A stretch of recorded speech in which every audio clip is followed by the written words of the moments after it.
Joining me now is Gorana Grgic from the US Studies Centre to talk more about this whole impeachment process. Thanks very much for your time. We've seen protests on the one hand across the country for and against the impeachment. Does this mean we're along partisan lines? Absolutely. So what we've seen over the past 2 months during the impeachment inquiry in the House of Representatives of the U.S. Congress is basically that even after this process, the polls haven't really budged. So Democrats are overwhelmingly in support of the impeachment and removal of the president. Around 85 to almost 90% of Democrats want to see that happen, whereas less than 10% of Republicans are in favor of such proceedings. So really the country is split, and then if you take a look at some of the aggregate polling, the country is basically around 45% split in favor or against the impeachment and ultimately for or against removal of the president. There seems to be some logic for that. It all centres around, well, the main part, I think the one people are more interested in, this phone call to the Ukraine leader, and we've got a sort of an incomplete transcript, and you can read into it what you like. There was a bit of a wink, nudge, at least a strong indication that there was aid up for grabs, but then still, on the other side, there's nothing definitive there.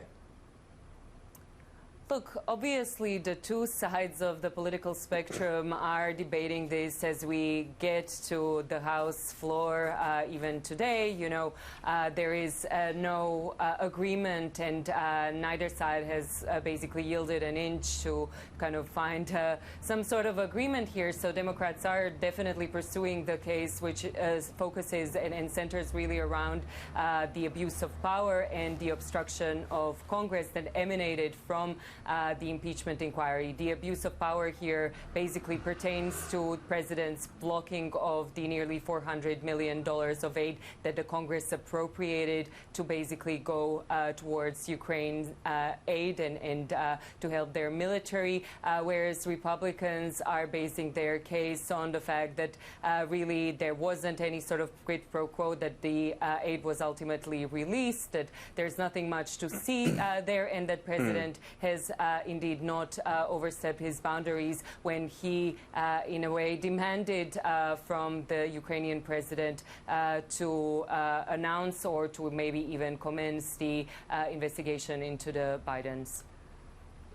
So we see this expected to get through the House and then fail in the Senate. They're so far off this two-thirds majority that they need in the Senate. And the other implication for this as well, Gorana, that, you know, even if the Republican senators wanted to say, yeah, we think that Donald Trump should be impeached, there would be repercussions from the red states.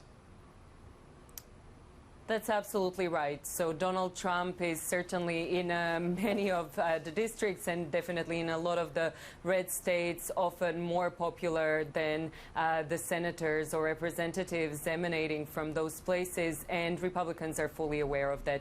If anything, President Trump is poised to go and hold a rally in Michigan as the House votes for his impeachment. It's very telling of the way that he's been appealing directly to the base in a way, and directly to the voters. So there is undoubtedly political calculus on part of each of those senators who will be the 100 jurors in the trial that's set to take place in the Senate.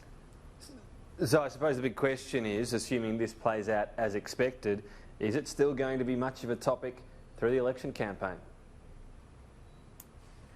Well, if we take the analogy of, you know, the Mueller probe and where we've been half a year ago when everyone seemed to just be talking about, you know, the Russia probe and how very swiftly, you could say, we've changed the kind of agenda and focus, it is yet to be seen where we'll be in half a year's time. One thing is certain, we are not talking about, or very scarcely talking about, the primaries that are set to take place basically in a month and a half. And we are spending a lot of the kind of media bandwidth and attention on this matter when we know that the trial probably in the Senate is not going to be a long drawn affair, and therefore we could possibly speculate and expect that we are going to move on to other matters relatively swiftly. And again, given the partisan divides on this matter, it doesn't seem like it's going to make all that much of a difference in terms of where the president stands. His approval ratings remain around 40%. That's been the case for much of this year. And, if nothing drastic happens, potentially just from the economic side, maybe that's the only thing that he needs to worry about. I don't think the impeachment is going to sway any of the Republicans or Republican-leaning voters from, swinging support to elsewhere.